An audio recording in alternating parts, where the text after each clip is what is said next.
Welcome to the Sweat Elite podcast, and welcome back if you're a regular listener. It's Luke and Matt with another episode of Training Talk.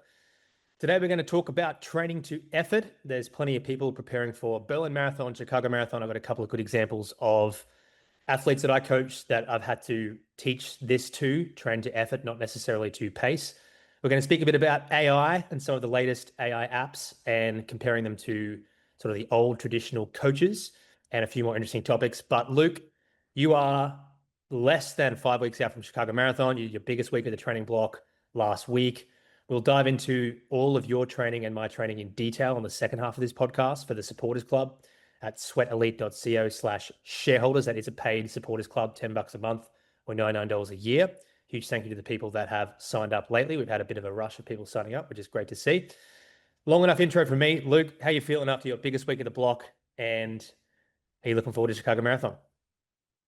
Yeah, I feel really good. I honestly, I swear to God, I did not think I would be saying this, that I feel really good this close to Chicago, just because of how last summer went, because it was just such a disaster. And I had a moment the other night.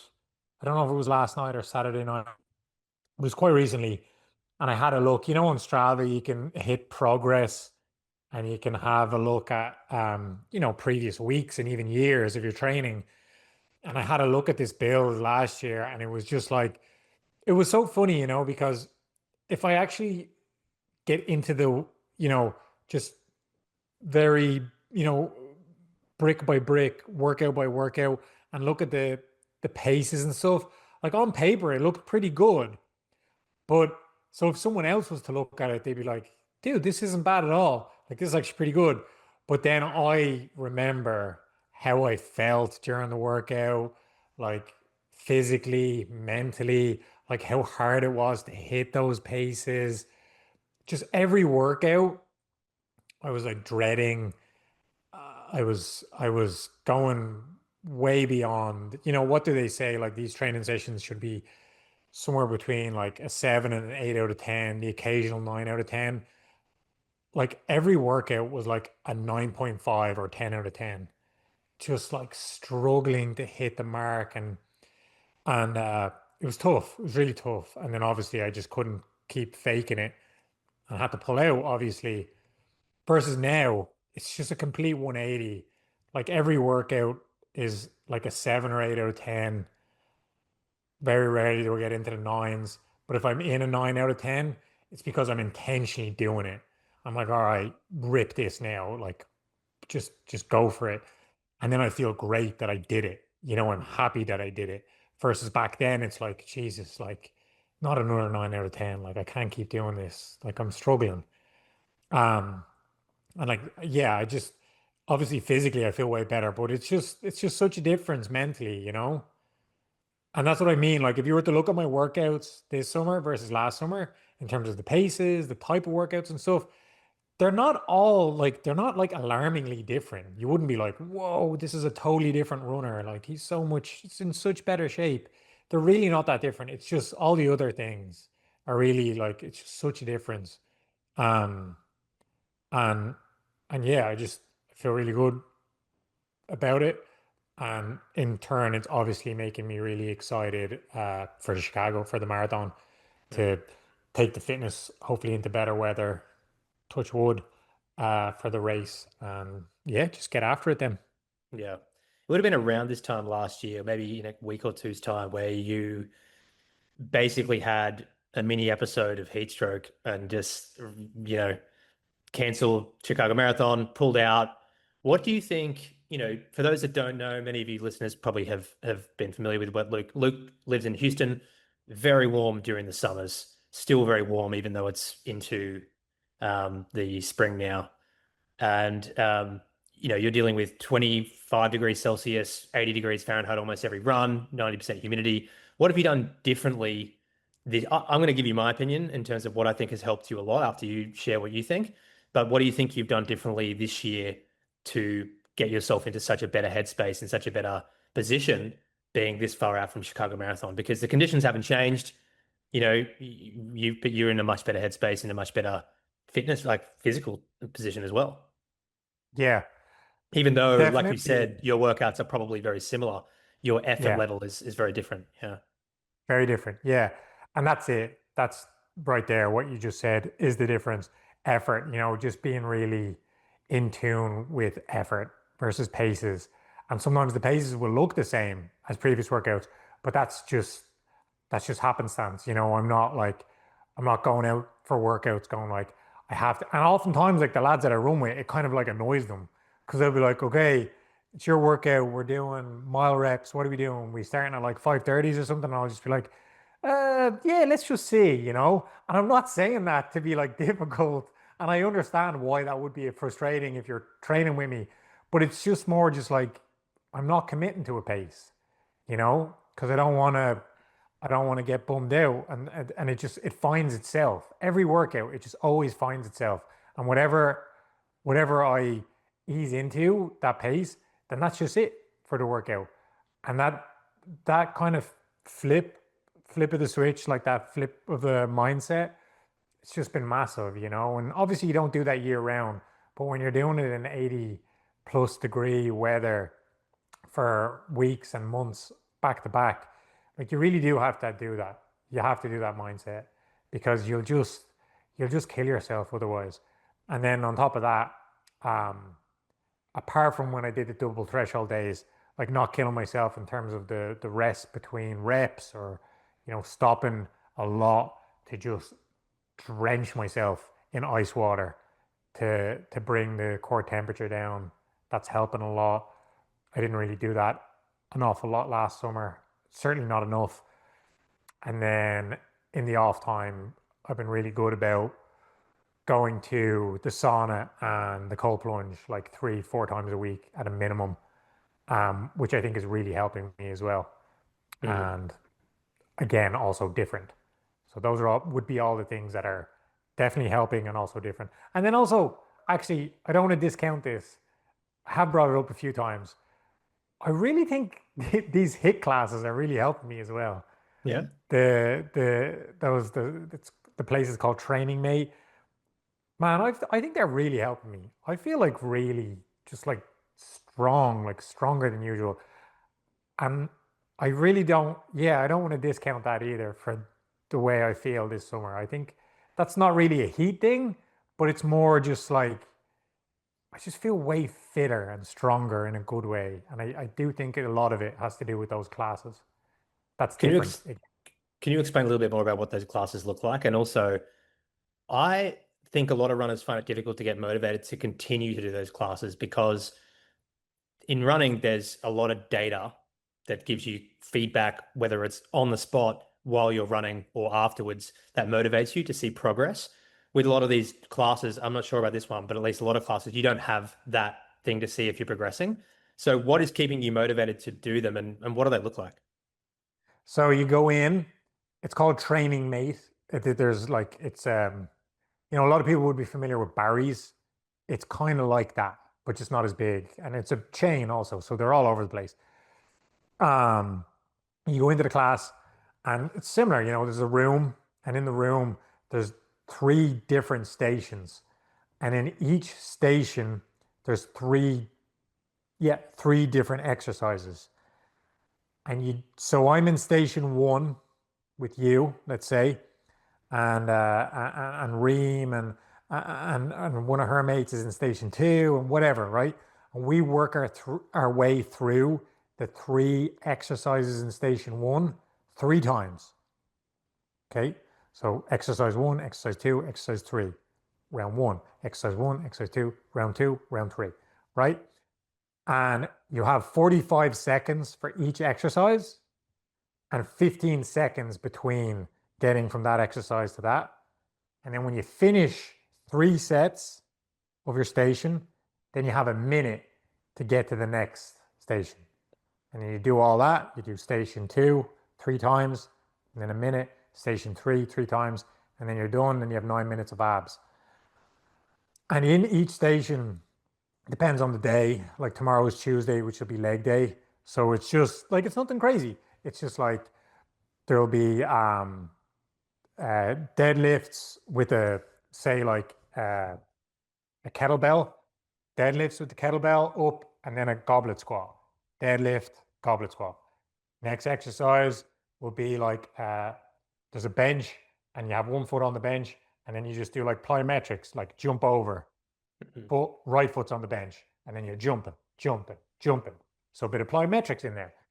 And then you'll also, and then this, what's different, there will always be the skier, the skier thing that you always that, always the rower, the rowing machine, and always the aerodyne bike.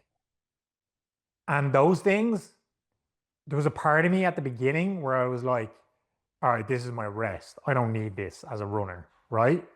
But then like the coaches are like get after it. Like don't be a pussy. And then they teach you how to do it. And then you get into it. And then the more you do it, it's a new stimulus.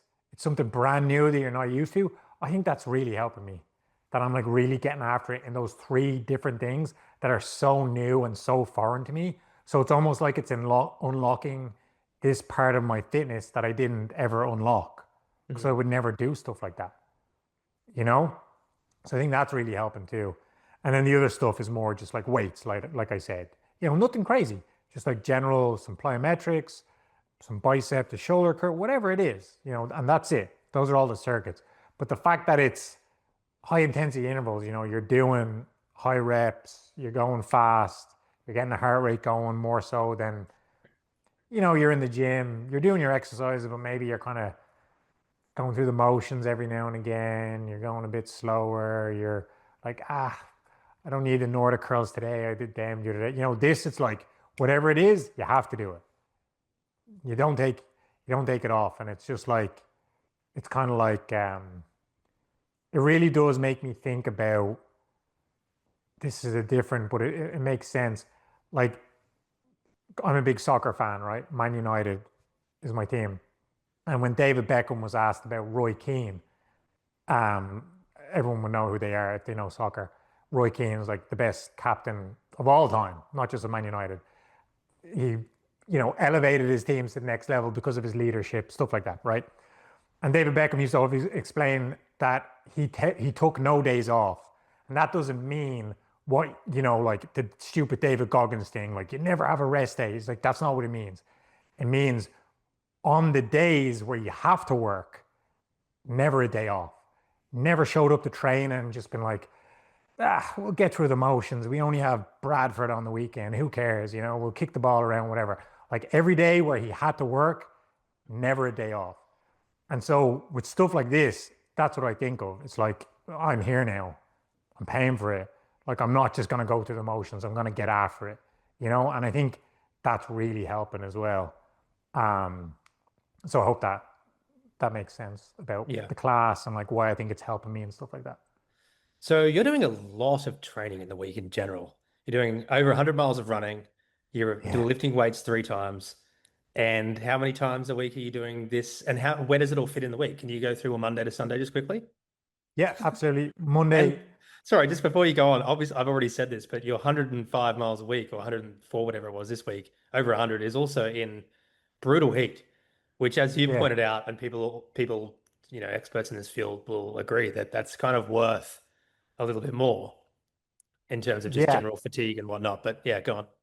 for sure. Yeah. So Monday, where I'm at now, I built up to this. Monday is easy and I'll have strides at the end. So the total mileage, I'll get 16 miles, which I know is a lot, right? But it feels good. So this morning I did 16 miles. Feel grand. Easy run.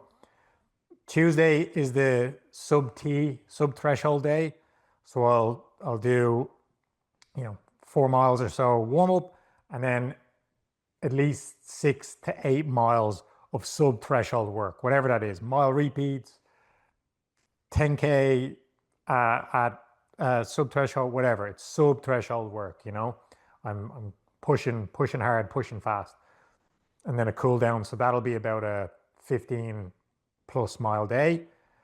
Um, I might go out for a double, easy 6 miles at the end of the day. Oh, sorry, but in between that, sorry, after the sub T, I'll do that. Then I'll stay in town, get a coffee, do some work in town, and then I'll go to that hit class. So Hmm. on the Tuesday. So after my sub T, I'll go there. And I'm a bit tired when I go in there, but I fuel up, I do everything right. But then once I get going, then I'm like, man, I feel great. So I'll do that. That's Tuesday. Wednesday, easy miles again, like 16 miles, including strides.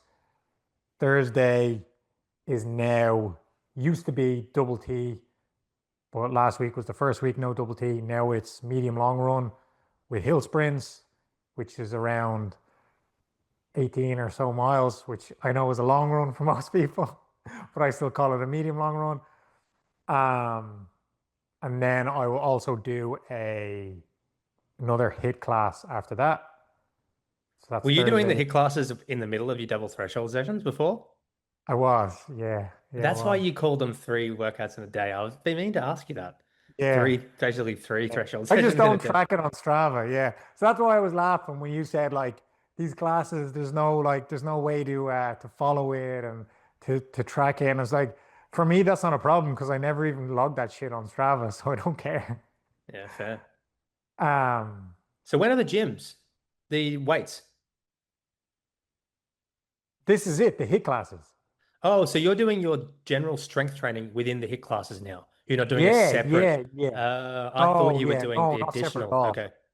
No, Jesus, I'm crazy. I'm not that crazy. No, like that's way too much. Yeah, yeah. No, because the weights that I do there, like I I I go big reps, but I go heavy enough to where like I'm like pushing it, you know? Like whatever body part it is. Yeah, yeah. That's weights. That's weight training. Yeah. The only thing that's not weights is like the ski erg and the things I mentioned before. Everything else is weights. Is all Okay. weighted. Yeah. Yeah. Um, so that's Thursday. Friday off, rest day. And that's a world of difference. I know a lot of people don't do that. Take a full day off every week. I've always done that. And I think that helps me so much, like to do this amount of training. Like if I just went out for like a 5 or 6 mile easy, I think that would set me back, honestly. So I do that Friday, and then Saturday is the long run with marathon specific work. This past week, for example, was 6 up, 2 by 5 miles marathon effort, and a few miles down for 21 miles. And then Sunday, easy, always less volume. It's right now it's around 10 or 11 miles and some strides at the end. Um, and then, sorry, I should say, the cold plunge in the sauna is always Monday, Wednesday, Friday, maybe Sunday. Okay. Yeah. Big week of training. Very big. Mm. So where is your head at now with a goal for Chicago? Do you want to put that on the Ah, podcast or do you want to keep that for later? I don't, but I will. Um, So for people I that mean, don't look, know, Luke's PB is 224.54, 51 in decent conditions, but very cold, very windy. I wouldn't say they were perfect in Osaka earlier this year.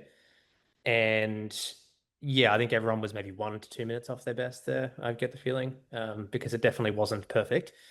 So Chicago, once again, can be anything, like any race. But where's your head at? it's weird. Because usually I feel like it's the opposite, you know, like you and I talk about the training and you'll be like G'ing me up, you know, like, man, you need to go like 5 minutes quicker than whatever was in my brain, you know, I'm thinking like 224 and you're like, no way, man, you're in like 219 shape. I'm like, what is he talking about? There's no way. Versus now, I think it's like almost the opposite. Like, it's not that you're like thinking I'm not in good shape, but I'm like, honestly, mentally, I'm thinking like, if I get a good day, obviously, you know, the weather, that's it for me. It's make or break for the weather. If I get a good day, the weather's good. I think like 221 should be like the minimum. You know, what is that like 526, 525 per mile pace, I something think like it's like that. 523, 524, I think. Yeah, whatever it is, like around there. That to me is probably like the minimum, honestly. And then if it's just like an A plus day in terms of like the weather, and I just like have a day and I feel amazing. Like I honestly don't see why 220 or even 219 would be outside the realm possibility either. But the Mhm. way things are going and the way I'm feeling. Yeah. 221.30 is 321 per K or 524 per mile. And I think Yeah. I know why you would predict this, but tell people why that's your goal. I mean, it's pretty simple looking at some of the, workouts you've been doing and the paces and just converting them to heat. But, where does that prediction come from? Because one of the things that's challenging for a lot of people is they're training through the summer. They don't really know where they're at because the conditions are so difficult. They're about to race a race that's going to be a bit cooler. How do you come up with a goal pace?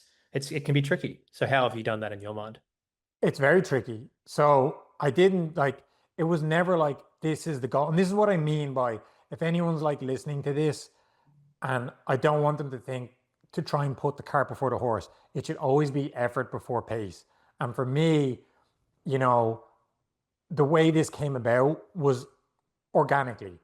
So yeah, like I'm putting in here like 221.55 is 525 pace, right? So just creeping under 222, Hmm. right? You can get there with 220, 525 per mile. And so the reason I'm thinking that, just creeping into 221 or whatever, is because I've been doing tempos like 5 mile tempos, 4 mile tempos, big threshold days with 11 miles of work. And it's always been through effort. That pace has always been right around there. That somewhere between 520 and 525. It's just consistently been there. And so it's almost like, man, this feels like this is the pace. This is just always the pace that just keeps coming to me. And this is in like 80 and 90-degree weather on tired legs, on big weeks. And the fact that this just keeps happening, I keep hovering around that pace. I'm like, man, this could be the pace. And then I had a workout this weekend, which we'll talk about on the training talk, the shareholders club side of things. I did 2 by 5 miles and it was marathon effort. It was all marathon effort. Like granted, I kicked on in the second 5 miles. And again, I averaged in the second 5 miles, I think it was around 520, yeah, 526 or 525 per mile pace for that. And it was miserable how hot it was. Like so hot. Like I told you, I got so like I was in such a good mood on Friday, every crushing work, everything going well. And I checked the weather and that was it. My day was ruined. I was so mad. I was like, I thought it was going to be cold.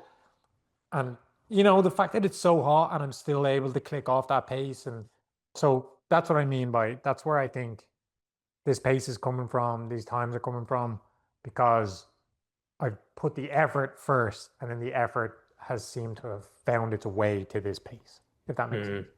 Yeah, it does.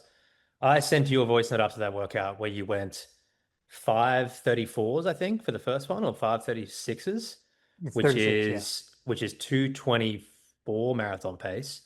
And then the second one is at 222 marathon pace.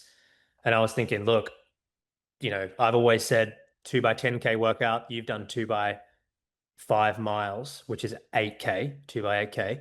But if you do 2 by 10K workout with 1K float in good conditions, and what I mean by good conditions is 50 degrees Fahrenheit, 10 degrees Celsius, and you run it to 90% effort, whatever pace you can hold in that workout. So 2 by 10K or 2 by 6.2 miles, 1K float, zero point 0.6 of a mile float. Sorry, I'm converting between Ks and miles here, trying to give the whole world the right metrics. But if whatever you can do for that workout without going quite max effort, about 90% effort, that should be right around your marathon pace. But then of course for you and for many people, and I'm going to give a good example of someone that I coach in a minute when we talk more about running the effort, many people are doing these workouts, especially if you're in the, part of the northern hemisphere right now where it's really warm, you're doing them in weather that's so much slower than perfect conditions.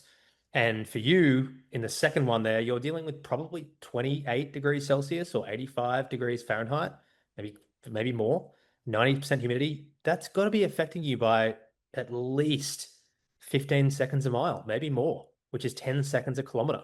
So in my mind, you're doing both of these reps at basically the equivalent of 221 marathon pace and then maybe like 219, 218 marathon pace.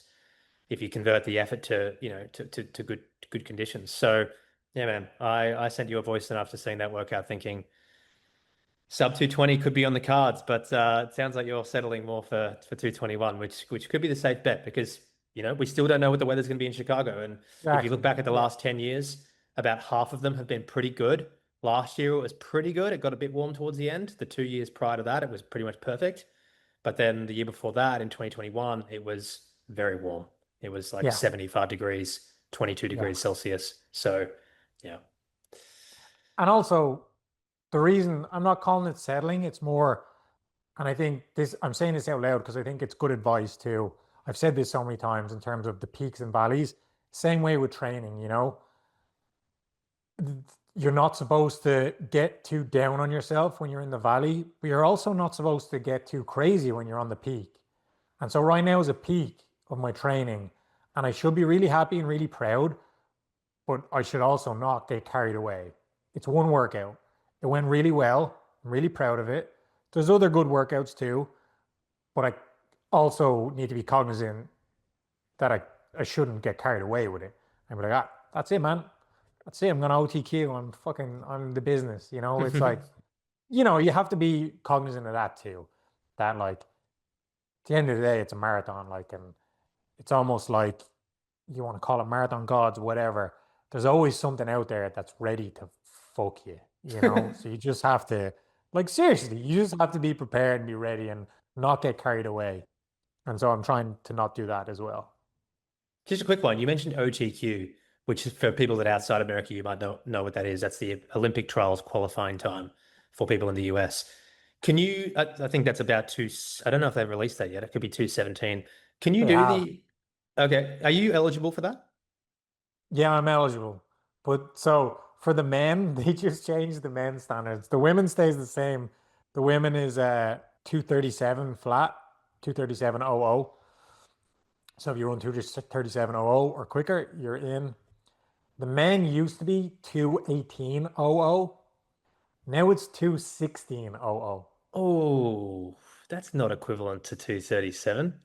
No, it's not. Not at No, it's all. not. Well, what they did, they don't do it that way. They don't do it No, that way in any race, really. They that's true. do it because they looked at, how many women made it in previous years, how many men made it, and they want to make it, equivalent a man. Like, if you get me started on this topic, I'll go on a rant and it'll become very politically incorrect.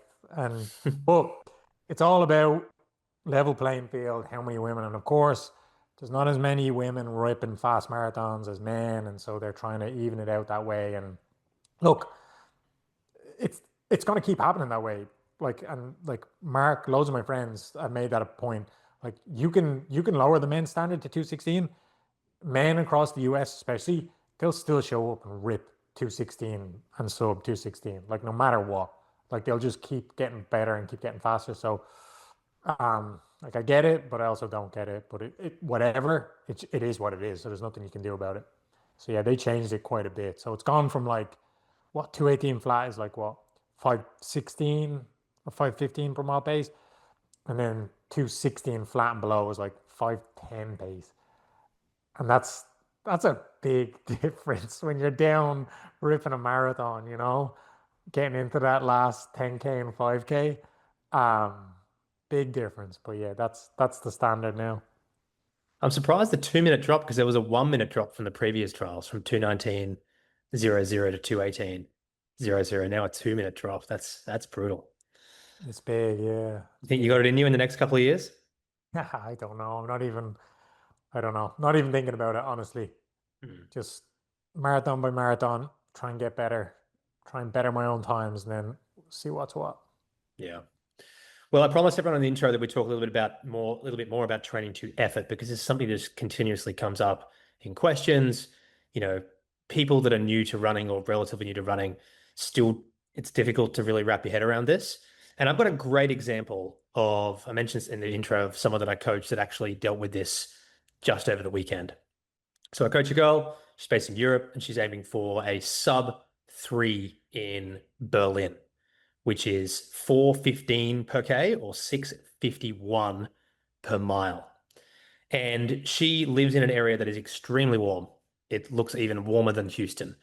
And she had to deal with 30 degrees Celsius for her last workout, about 90 degrees Fahrenheit, which is, I think that's over 90, 30 degrees Celsius, 90% humidity, sorry, which is, I think, around 90 degrees Fahrenheit. It could be slightly more, and 90% humidity. And she, I gave her the classic 2 by 10K workout with 1K float. And she asked me what pace she should be going for. And she was quite keen to try and hit the goal pace, 4:15 per kilometer or 6:51 per mile. She's also been dealing with a little bit of a niggle, and she's missed a little bit of training in the last couple of weeks, just a little bit of tendinopathy, but it's come good now. And she was sort of questioning me as to why she shouldn't try and hit the exact pace. Luke, I'm going to let you, given that you've become a bit of a master of training to effort, try and explain to people why she should not be trying to hit the exact pace in those sort of conditions. I've kind of already touched on this 15 minutes ago, Yeah. but what do you think would be roughly the equivalent? You're dealing with these similar conditions, and how do Yeah. you see this workout in terms of trying to perfect the workout, get it done properly, and also come away feeling confident that you can break 3 hours? Yep. So if she runs in that weather and runs, say, like, the workout that I just did, 2 by 5 miles, or 2 by 10K, and actually hits sub 3 hour pace, like what's it? She's going for 250, what?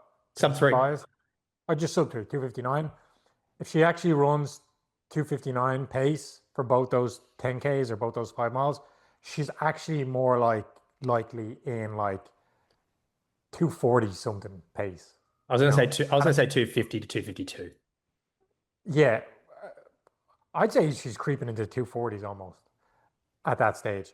You're Because probably right, actually. I did in the say 15 90s, seconds a mile. Yeah. yeah, in the 90s, it's more like 20 seconds per mile, maybe more. In the 90s is 80s is bad, really bad. 90s is like most people shouldn't be running at that Mm. stage. That's how bad it is. So you have to take that into account. And then there's a lot of things to take into account. Again, I've said this a million times when talking about weather. Google running temperature calculator. Just Google it right now if you're listening. The first thing that will come up. It's absolutely amazing. It shows you what because obviously you can look, especially on your iPhone, you can find out exactly at the time that you're going to run, exactly at that precise moment, what the humidity is, what the temperature is, what it feels like is, etc. You put all that into the running temperature calculator. You put in your goal. You want your goal to be 650 per mile pace. You put in you're doing it for 5 miles, and then it even asks you, is this easy run, tempo effort? You put in tempo effort, and then it will show you what your pace should be. And so you want 650 pace, I bet it will show something like 720 or 718, right? Use that. But then also don't be beholden even to that. So use that as a guide. So somewhere around 718. So if you're hitting some seven, say it says 718 again, as an example, per mile pace. If you're hitting some like 720, 721s, that's okay too. That's absolutely fine. Like, don't freak out just because some calculator said it, because that's not even accurate either. That again is just estimating, not 100% accurate. Just gives you a ballpark range. So keep doing ballpark ranges. And then also just keep honing in effort, effort, effort. Like, what does this effort feel like? And that should be it. Like, and whatever it shakes out to is whatever it shakes out to, Because at the end of the day, the worst thing that could happen is that you get so freaked out that you push yourself so hard that you get heat exhaustion and or heat stroke. And take it from me, you don't want that. I'd Mm. much rather have 1,000,001 bad workouts back to back to back than to experience that heat stroke one more time. Like, it's awful. So don't do it.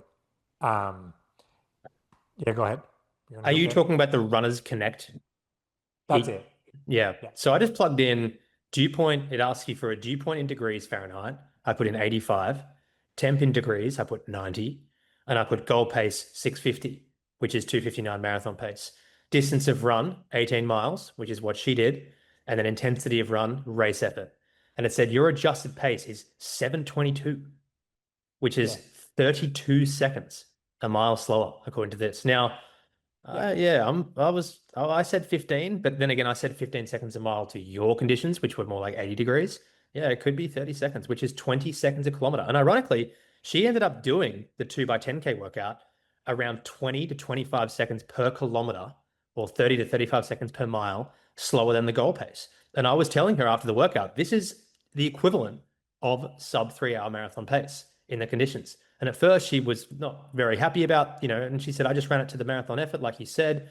And I was too, and after, a lot of back and forth, she sort of came around and realized that, yeah, where Berlin Marathon is almost always 50 degrees, give or take a few degrees Fahrenheit, 10 degrees Celsius with low humidity. You have to have trust that it's so much faster. you have to.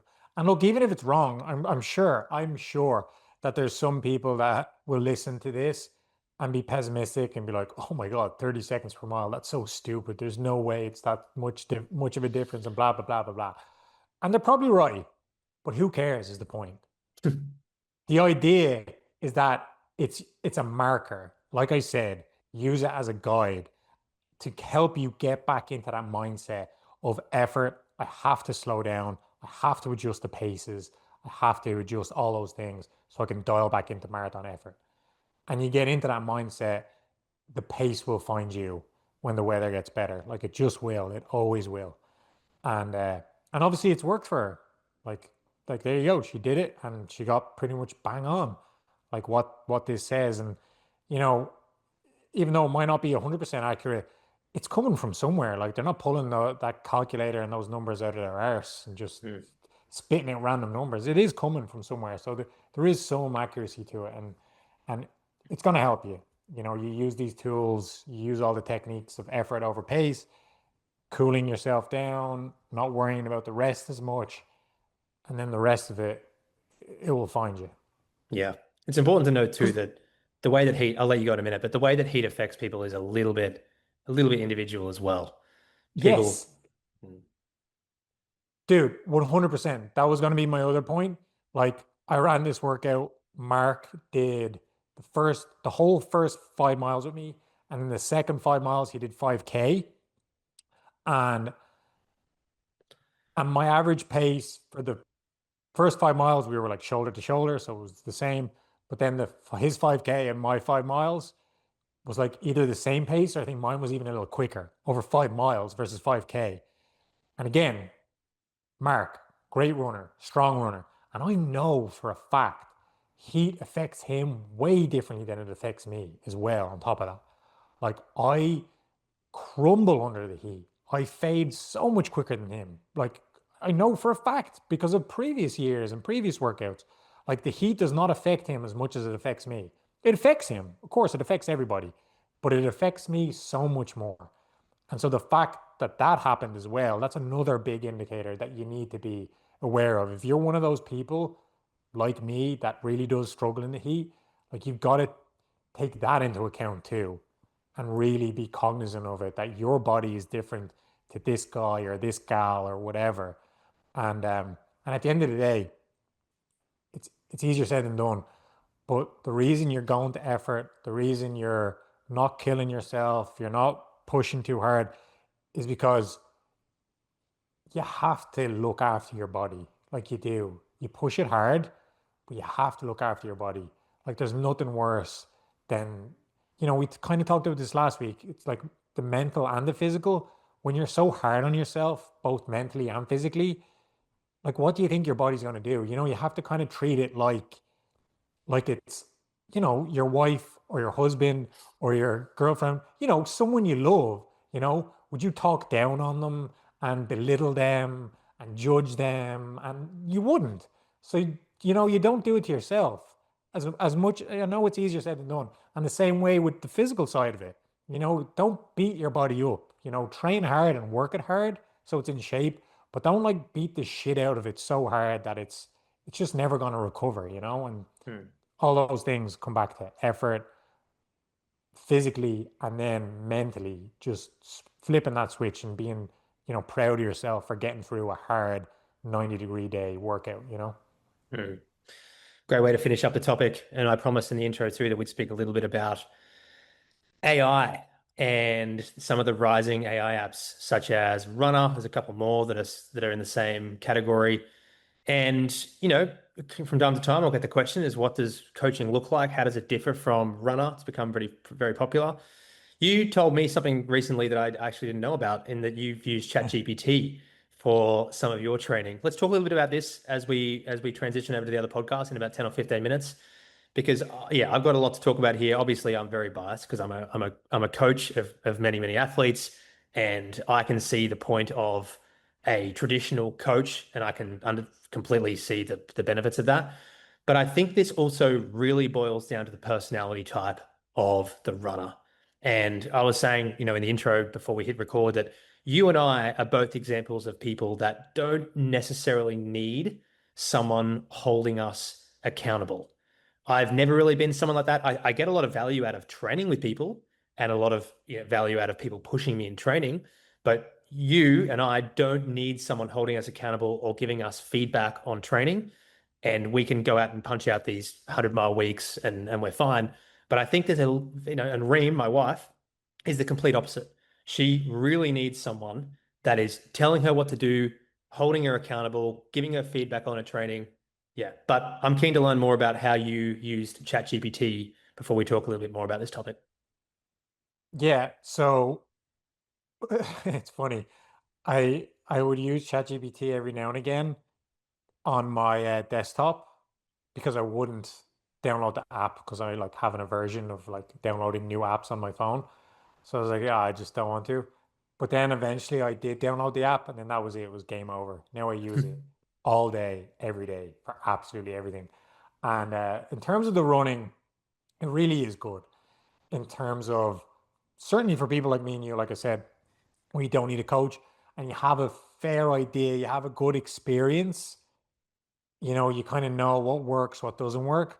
And so I plugged in, for example, this summer for my 5K training plan, you know, and that's why all these tools are used. I don't want to like patronize people. I know people know all this, but essentially the more data you feed it, the smarter it becomes, right? And then it learns who you are, you give it more data, you feed it more information, then it curates the answers and the data points back to who you are and what your needs are. And so I would do that and like let it know like this is my 5K goal, this is my current 5K PB, this is what my training's like. So you give it a whole bunch, just like you would a coach, a real coach.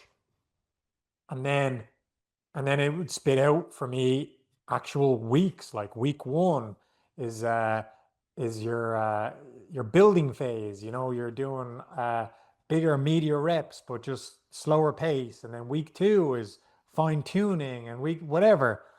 And then it would give me certain workouts, and then I'd be like, oh, I like this workout. So maybe add a few more workouts like this instead of the workout that you gave me here. And then it will. And it's fantastic. Of course, it gave me some. It gave me like one workout where it looked like I was running 9 miles continuous at like 5:15 pace for in like the summer. So obviously, there's going to be some misses. I'm like, dude, I'm not doing that. That's insane. Um, but you know, again, that's when it comes, someone like me or you or someone that's experienced and doesn't need a coach specifically. Obviously, we'll look at that. We'll know what to discard and what to keep, right? So it's fine. You can definitely use it for all that. But then when it comes down to, it will never know, even if I put it in there, it will never really know how to properly fine tune things to a person's needs in terms of it's actually this hot, so the paces need to be adjusted. It's this humid, so the rest needs to be elongated.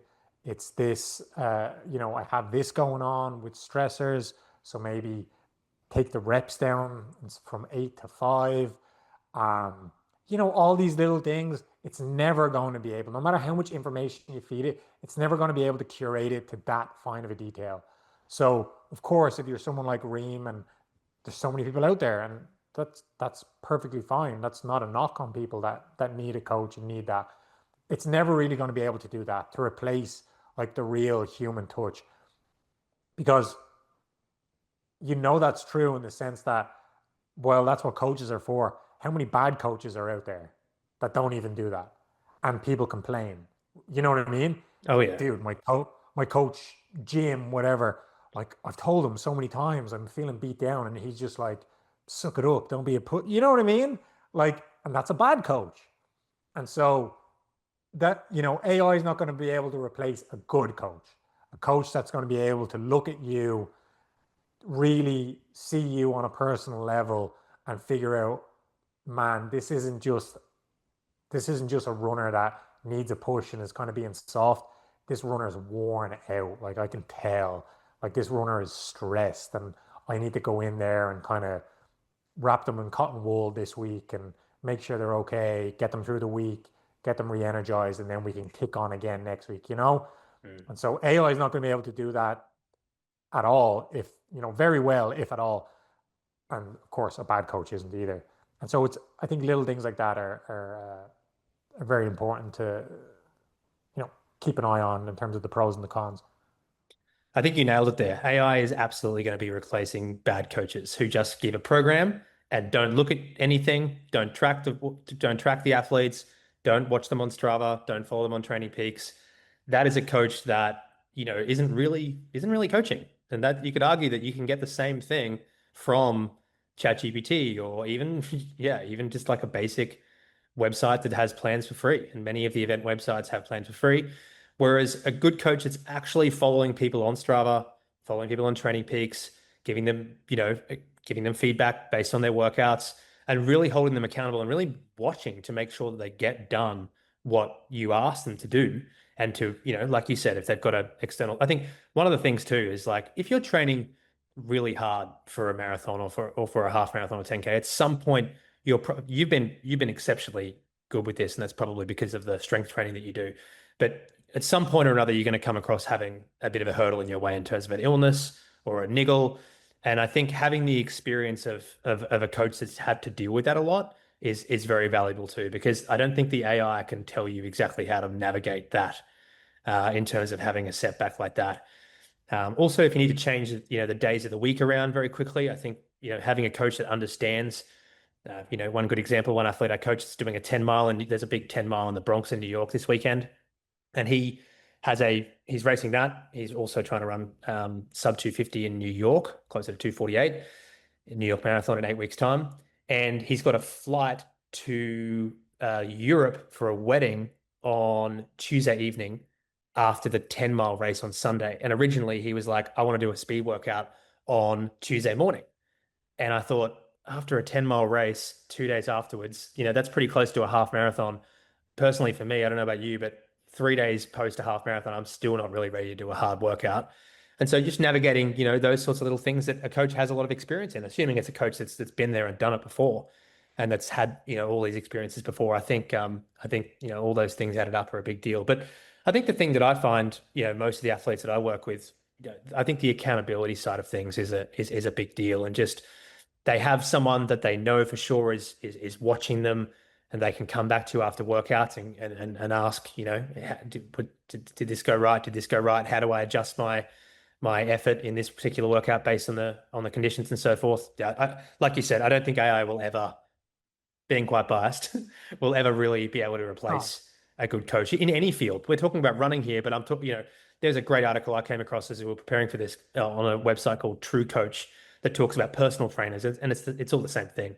They list what an AI can't replace: motivation and accountability, emotional intelligence and adaptability, building trust and long-term relationships. Like, and the other thing too is like if you go and do a tune-up race, for example, or if you're preparing for a marathon and you don't race well and something goes wrong, it's not the best feeling to have nobody there to really talk to and try and dissect and try and figure out why and what went wrong. And that's something that you and I, like, we don't have coaches.